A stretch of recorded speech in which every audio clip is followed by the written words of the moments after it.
Hi there, I'm Tammy. Hi, I'm Martine. Welcome to Sips for Change. Tammy, what are you drinking today? Um, it's green tea and some honey and some lemon because it's getting cold here, and I'm thinking that this will give me an immunity boost. Sounds so tasty and healthy. Honestly, I love doing the same, but I usually add ginger in it. Oh, that's actually a really good idea. Thanks for sharing.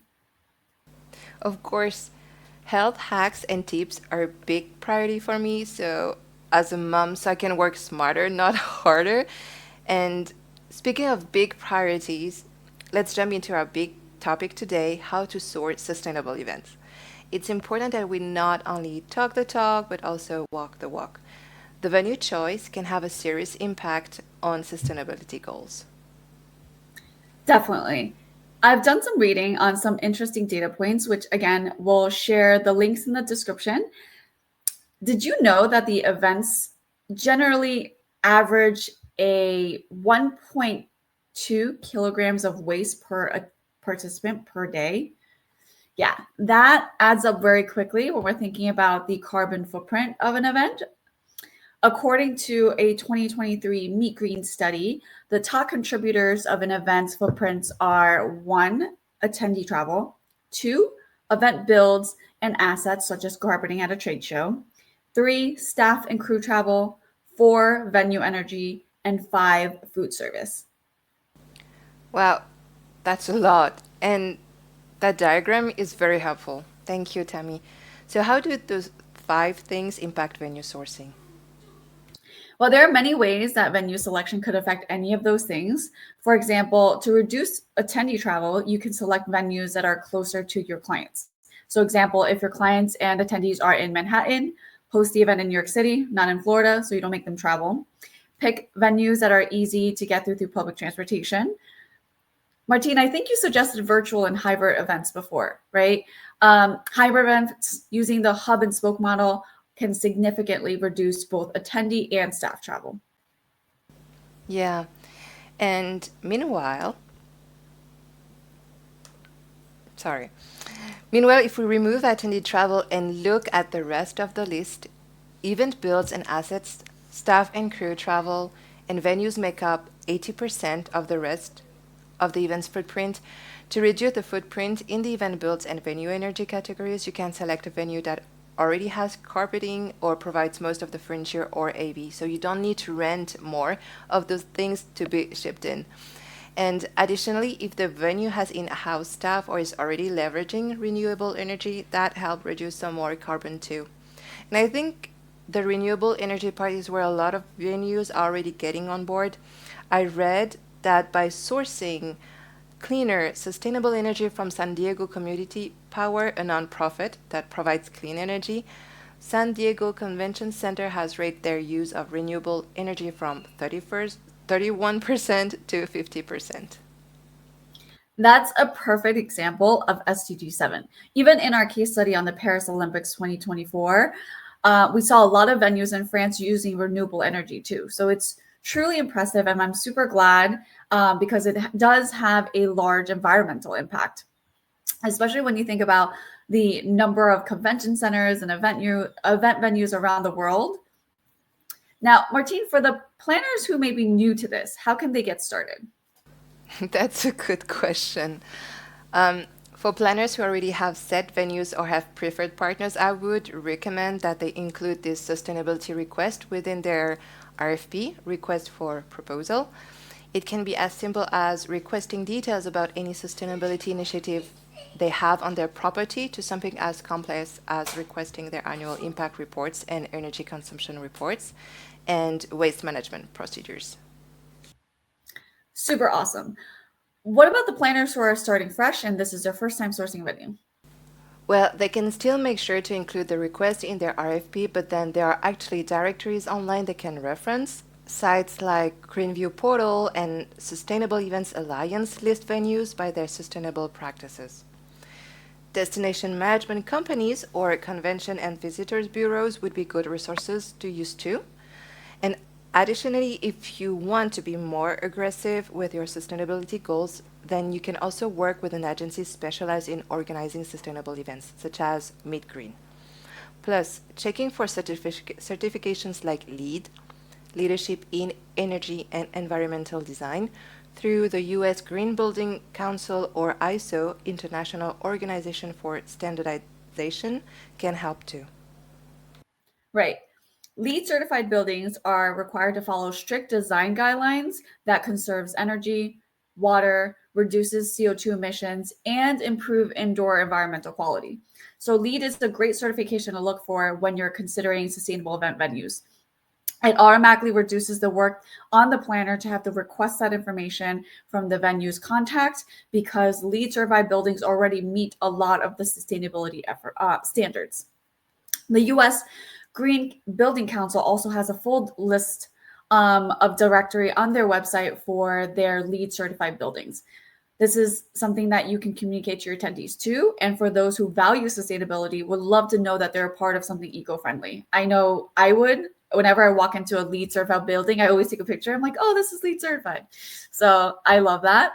And Martine mentioned ISO. We'll hold off on talking about that since we have a future chat centered around that topic.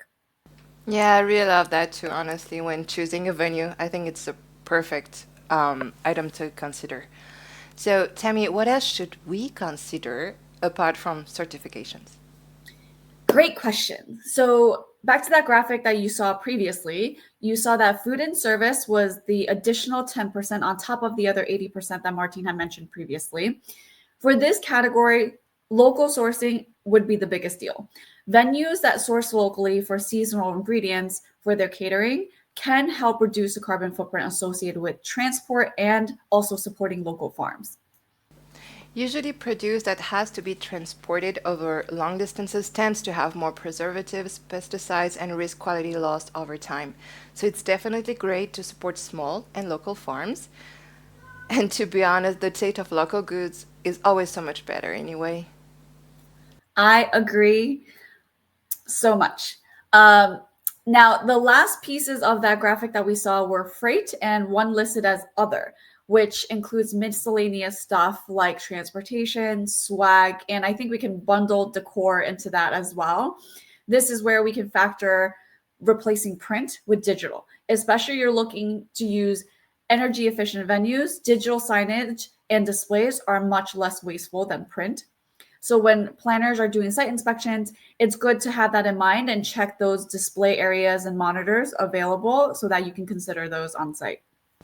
That makes sense. What about the transportation part? I know you mentioned earlier about selecting venues closer to public transportation hubs.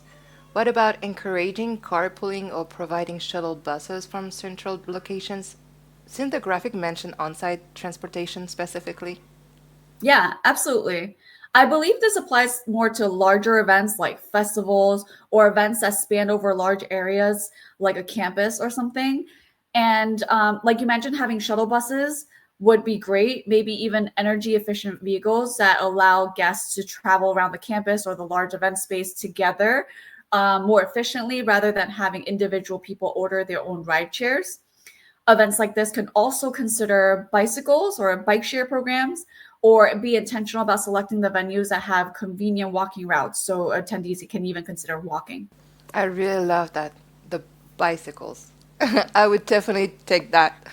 Um, so I don't want to be the party pooper, but some people can't or might not want to take public transportation or ride a bike. So what are some alternatives to meet their needs while being sustainable? I can definitely see that because it took me a long time to learn how to ride a bike, so I completely understand. Like previous chats that we mentioned, inclusivity is crucial, and sustainability isn't just about environmental impact, but also social impact. So, if accessible transportation is required, then it's best to prioritize electric vehicles. Using electric cars or hybrid cars can significantly reduce emissions as they produce less carbon compared to conventional vehicles. Very true. So let's stay on the inclusivity for a moment. There's a few aspects of a venue that can be considered to make it accessible for everyone. For example, making sure they have elevators, or lifts, private rooms to create spaces for praying rooms and lactation rooms for new mothers, and also gender neutral rooms. Am I forgetting anything, Tammy? No, I think that covers a lot of it in terms of the inclusivity part. Another piece that we haven't discussed yet is the labor management and supply chain management of venues. I won't go too deep into those topics right now because it could get very complex. I'm sure we can dive deep into that on a future chat. But on that note, it is important to have venue staff that is diverse and trained to work with diverse attendees, both culturally and pertaining to accessibility. It's also important that the venue you're working with has partners and hires vendors who share the same sustainability practices. Now, we're not saying that all of your event venues need to include all of these factors mentioned. However, know your audience, have a clear understanding of what your sustainability goals are that you want to meet, and make adjustments gradually as you source venues and more events. Thank you so much, Tammy. This is very helpful. So we hope that today's chat gives you a better overview of things you can do to select a more sustainable venue. And if you have any questions, feel free to comment below and start a conversation with us. Once again, please make sure to subscribe not to not miss any future episodes. Thank you so much for the great conversation, Martine. I can't wait to see more impactful events in our industry. And cheers, and see you next time.